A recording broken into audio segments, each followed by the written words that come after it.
εξωτικό! Πού τρέχεις? Περνάω λόφους, περνάω λαγκάδια.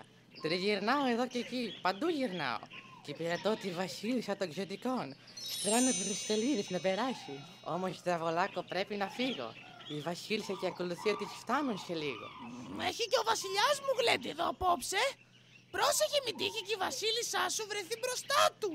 Ο Όμπερον μόλις τη βλέπει αγριεύει και θυμώνει. Γιατί η Τιτάνια πήρε για ακόλουθό της ένα πανέμορφο αγόρι. Και ο Όμπερον πάει να σκάσει από τη ζήλια του. Γιατί το ήθελε δικό του το αγόρι, ακόλουθό του.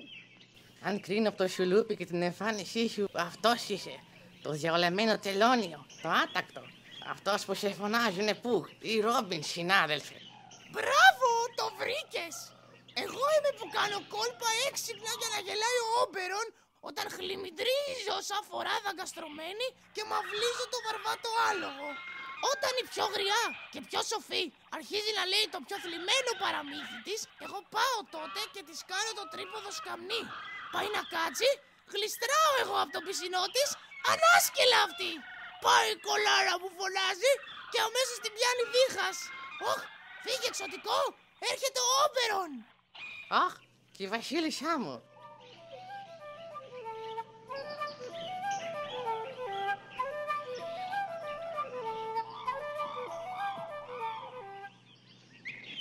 Ό,τι χειρότερο. Εσένα έπρεπε να δώσει το φεγγαρόφωτο, αγέροχη Τιτάνια. Ο ζηλόφωνος Όμπερον. Ξωτικά, πάμε.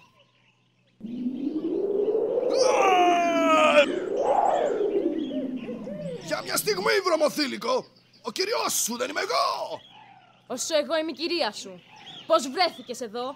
Αλλά ξέρω, εκείνη η Αμαζόνα, η πολίτη σου, παντρολογείται με το Θησέα. Και εσύ έτρεξες να στοιχιώσεις το κρεβάτι τους. Ντροπή σου, Τιτάνια, να μιλάς έτσι για τη φιλία μου με την Ιππολίτη. Ξέρεις ότι ξέρω τα καμώματά σου με το Θησέα. Αυτά είναι κατασκευάσματα της ζήλιας σου. Γιατί η Τιτάνια πάει κόντρα στον Όμπερον της. Τι σου ζητάω?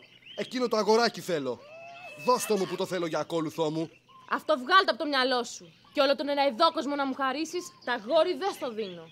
Ξωτικά, πάμε.